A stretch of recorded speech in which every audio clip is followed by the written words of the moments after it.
Did you ever walk when your feet were tired?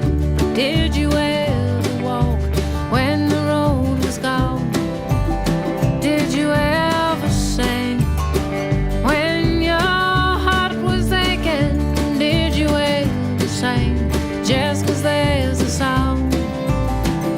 I will walk, and I will sing, and I will bring a little courage for the morning, bring a little courage for the day. Did you ever laugh when all hope was lost? Did you ever laugh just to ease the pain? Did you ever weep till the tears were gone? Did you ever weep teardrops like rain? I will laugh, and I will weep, I will bring a little courage for the morning, bring a little courage for the day.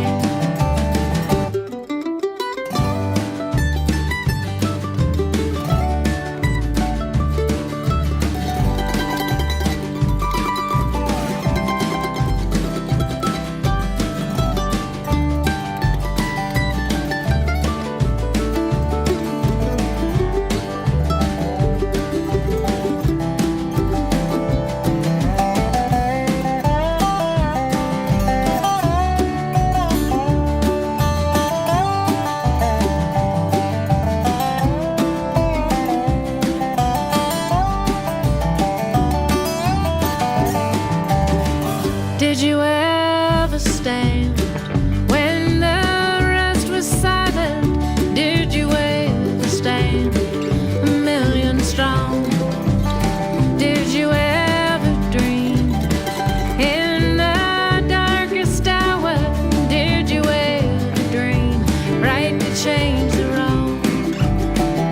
I will stand, and I will dream, and I will bring a little courage for the morning, bring a little courage for the day.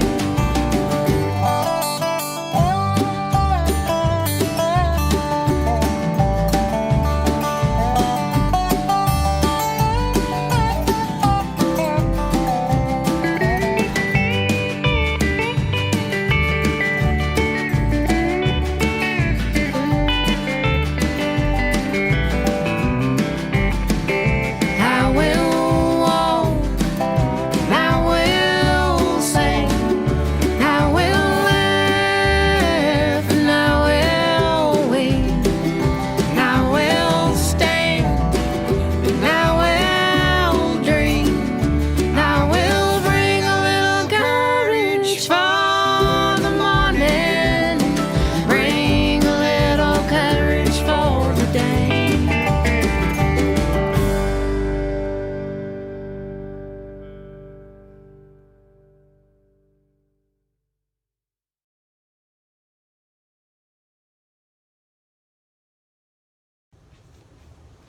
Alison Waller has written opening words that would normally speak to us with no buffering and no challenges to what they mean. She wrote, "With thankful hearts, we have come together this morning to celebrate the bounty of the day, to bask in the warmth of this community, to share with friends the tides of our lives, to entertain perennially our hopes for a better future. We come here to be together because this is how we believe our lives are best lived. In questioning and in conversation, in compassion and in service, in gratitude and in joy, in companionship and in love. It is good to be together with you this morning. But what do we do when there is no here? Since March 15th, we have not been able to gather in our fellowship hall and be together for worship, or other activities in that direct way? How can we be a community at a distance when our tradition is an in-person, face-to-face tradition? It is a task of constant experimentation, evolution, and learning. Our questioning and conversation are aided by technology. Our compassion and service to the larger community are socially distanced and masked, and with lots of hand sanitizer. Gratitude, joy, and love we can manage, especially on the good days. But companionship requires creative thinking and great care. We are learning these lessons together. Welcome to this virtual service of the Unitarian Universalist Fellowship of Waynesboro. Welcome to this time of being together while apart, this time of learning to face the day with greater grace, even when we have just about had it with having to do without some ways of being in community. Welcome to togetherness that defies separation, and welcome to this time of love and joy. We welcome you and honor your life, celebrating the ways we are different from each other. Race, gender, sexual orientation, political outlook, profession, and socioeconomic standing. Welcome. My name is Kay Yost, and I am recording this video in my home office in Fishersville, where I have worked as a telecommuter for nearly 15 years. There's a lot to be said for telecommuting. I have more control over my schedule and spend less time driving and stuck in traffic. But it can also be a very isolating experience. After visiting the UUFW with my aunt when she moved to this area, we both became members about 8 years ago. And I am grateful to have this opportunity today to extend a welcome and a greeting to my fellow UUFW members. I also want to welcome any visitors who have found their way to this online service. We're glad to have you with us. In keeping with our UU tradition, we will now light our chalice. We light the chalice of our hearts with these familiar words. May the light we now kindle inspire us to use our power, to heal and not to harm, to help and not to hinder, to bless and not to curse, to serve you, Spirit of freedom.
Our words of prayer today are by Liz Weber. Spirit of life, help us to be present with all that is our life, both our deepest sorrows and our greatest joys, so that we can truly live, engaging fully in our own life and in our community. Spirit of community, help us know how linked we are, how each one of our cares touches us all. Help us to ask for support when we are in need, and to offer our support to others when we are able, so that we may rest in the solace of each other's love. Spirit of love, help us to love our neighbor as we love ourselves, so that we might fully embody love and resist hatred. Spirit of resistance, help us to stick up for what is right, even when we are tired and afraid. Help us to dream of the world as it should be and to act to bring that world about. Help us to find hope each day. Spirit of hope, help us through this day and every day. Help us to be present for all that is our life.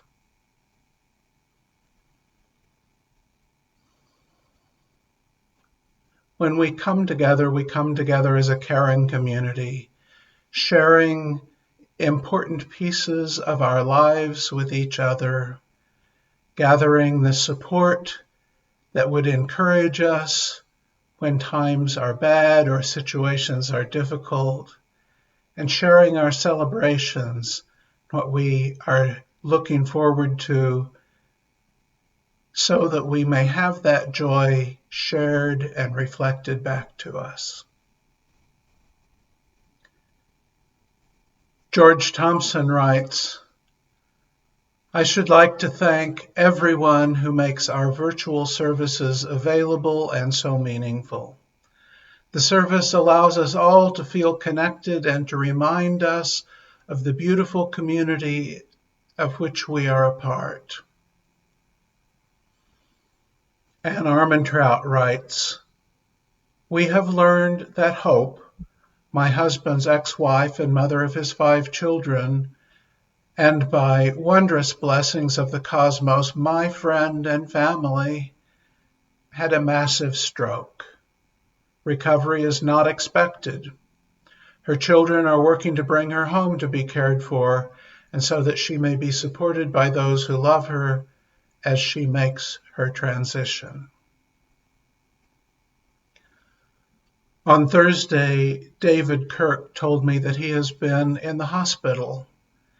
As the hospital was preparing for him to go to a nursing home for further recovery and rehab, the nursing home required that he be tested for the novel coronavirus. He has tested positive. As far as he can tell, he is asymptomatic, and perhaps even it's a false positive, but because of the test, he cannot be transferred to the nursing home. He remains for now at Augusta Health Hospital. Let us hold our shared joys and sorrows together with those unspoken and unknown in our hearts quietly together.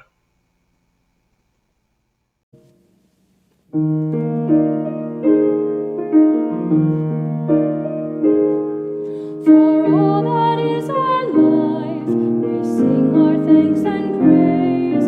For all life is a gift which we are called to use to build the common good and make our own days glad.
A History of Church, Including Yours, by Sean Neil Barron. One day your church was born. Maybe it was a gathering of saints, called together for the common worship of a wrathful God, ceaselessly praying between bouts of decrying the evil of Christmas or dancing. Or maybe a few brave souls answered a notice in the newspaper, curiosity piqued by the announcement of a religion where free thinking and tolerance were bedrocks. No matter how it happened, your church was born, a gathering of people, humble, caring, anxious, and quirky, all at the same time, who covenanted to be with one another on the journey of life, death, and everything in between. And so it began, a faithful few, beautifully imperfect, called to that central task, that human task of connecting, loving, and serving. It was just a baby, and yet it was thrust deep into the human condition, tasked to hold minds and souls, bodies and hearts along the roller coaster derby of disease and birth, infighting and joy, and Christmas pageants, sometimes all of those at the same time. They gathered to hear the world broken open for insightful sermons, rejuvenating music, and a community whose fierce devotion to each other's well-being rivaled a mama bear's for her cubs. But it wasn't always like that, of course. There were the trying times, and I don't just mean Phyllis or Jack, those stubborn but lovely souls who inhabit the netherworld of committee meetings. No, I mean the trying times. When the church almost split in half over the war or integration, or when the mill left the town vacant, or when the minister crossed that line and the people couldn't speak about it for decades. But somehow you were still here, and still on the town common, still the church that everyone recognizes, still the ones that shows up every time you were called on, still using the communion silver until you voted to sell it. New people came and they changed things, small things, big things, things that nobody noticed as it happened until suddenly it was hard to even recognize anything anymore. That was a hard moment, a tearful moment, and other things changed too. The proclamations about God, once heard loud from the pulpit, softened. Wrathful became loving. Distant became intimate. Mandatory became optional. After the war, the nursery and RE classrooms were overflowing. Each baby dedicated reminded the church of the incredible beauty of life and the gift this community, all huddled around baby, would bestow upon this child. The history of your church is more a story of the determination of love to break forth than it is about of tie-dye or chalices, sermon discussions, or social justice committee meetings. The history of the church is the history of human enterprise, evolving in its sights and sounds, yet revolving always around its core. The history of your church is the gift of potential and momentum, of baggage and personality.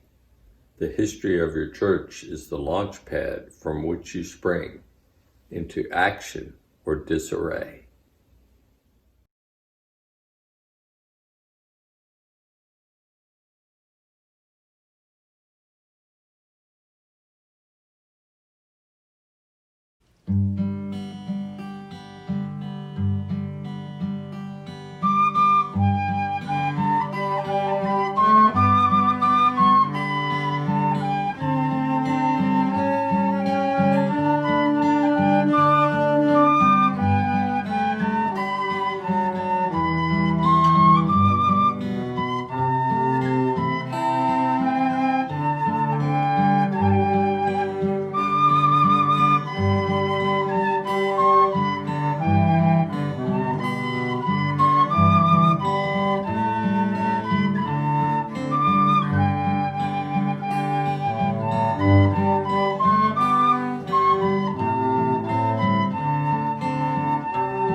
I read Frank Herbert's novel Dune one time in the mid-1970s. Since then, I've seen all the dramatizations of the series of novels, but my memory always takes me back to that reading. I identified so strongly with Paul Atreides, just as the author wrote it for us to feel. Paul's father, the Duke, was betrayed, and Paul escaped with his mother into the desert of the barren planet they had been relegated to. In the desert, they met a tribal people, the Fremen, who lived by a rule that matched the desert for harshness. When Paul is challenged to a duel by a Fremen hothead, he does not know that, according to the mores of this desert people, it would be a fight to the death.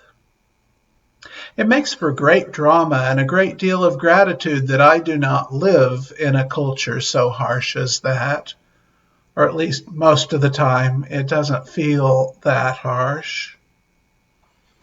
The duel and its violence, though, yielded to the most moving scene for me in the whole novel. Paul wins the duel and learns that while the person he killed, that person's life was his own, his water. The water of his body belonged to the tribe and would be reclaimed for the common good. In a parched desert, water was the most valuable thing, and it belonged to all, not to an individual. Rugged individualism and interdependence, even to the level of the elements of the body, coexisted in the mores of this people. The individual did not disappear into the collective, but the commitment was basic and essential, that the individual served the good of the collective ultimately. Where do you belong? Most people first belong to a family. No family is perfect, and some are downright harmful, dangerous groupings of shared DNA or experience. But with varying degrees of success, a great many of us first experience belonging, that sense of being part of something that brings meaning and value. We experience that first, many of us, in our families. With all our difficulty and our families' difficulties in expressing love and value, families, natural and chosen, mostly give a sense of belonging, of identity, of value.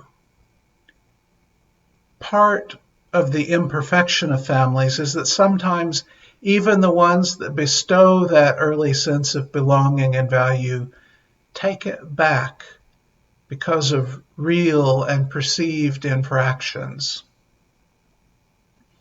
A majority of homeless youth in America are homeless because their families rejected them when they found out they were lesbian, gay, bisexual, transgender, non-binary, or in other ways violated such sexual and gender norms. We are trained by early experience, though, to seek groups and situations in which we can belong and anchor ourselves, and to realize that those groups that we find ourselves in, because of accidents of birth and similar situations, can sometimes let us down, and so we seek other possibilities of belonging. But we do yearn for the possibilities of belonging, and some of us frame overarching perspectives that support that hope, that quest. There is a love holding me. There There is a love holding all that I love. There is a love holding all. I rest in this love. And so we have joined together in this chosen faith, not on the basis of compelled uniformity of belief and practice, but with a goal and a promise that we share and offer to each other. The mission of this fellowship is to grow a loving, active, and welcoming community, practicing grace and understanding in all we do. To contribute to the creation of a kinder and more just world through consistently courageous action as an ally and defender of the marginalized and oppressed. To expand our commitment to the stewardship of our planet for future generations in personal and congregational action. To build our fellowship into an essential resource for liberal religion in the Valley by providing for the spiritual development of adults and children. And to invest in the future of our fellowship through personally significant commitments of our time, talents, and resources. Our values and our promises to each other are what hold us together as a community, a locus of belonging. And one of our aims is to be seen by others as a people of love. In the words of Sister Sledge's hit song, "We Are Family," all of the people around us, they say, can they be that close? Just let me state for the record, we're giving love in a family dose. Yes, we hope to do our part to grow a community of love and welcome with grace and understanding in all we do. We aim to participate in the growth of kindness and justice. The belonging that you accidentally made your way into earlier in your lives is not always all you need. Needs change and grow. But belonging, that is a human need we all have. This fellowship can grow that sense of belonging where so much of our world would separate and judge and keep us apart. My life is mine. My decisions are my own, but my water belongs to the tribe, to the community that I have elected to be part of, that I have elected to remain with. I am an independent person, an individual with rights and needs, but there is a shared core of belonging that we all join in together as members of this fellowship. There is a love holding us. There is a love holding all that we love. There is a love holding all. We rest in this love. We belong together, and we belong to each other in the service of the greater good. My seminary colleague Jim McGaw has written a benediction that feels right for this day and for this time in the world. These are his words. When I say go in peace, I don't mean go in mindless oblivion. When I say go in peace, I don't mean go without challenging yourself or others. When I say go in peace, I don't mean go in utter ease and comfort. When I say go in peace, I mean go in peace seeking justice. I mean, go in peace committed to equal rights and opportunities for all. When I say go in peace, I mean go in the peace that is created when, together, we build communities of true solidarity, deep compassion, and fierce, unrelenting love. Go in peace. I join my voice with Jim's and invite you to go in peace, in a deeply meaningful and committed peace. Amen and blessed be.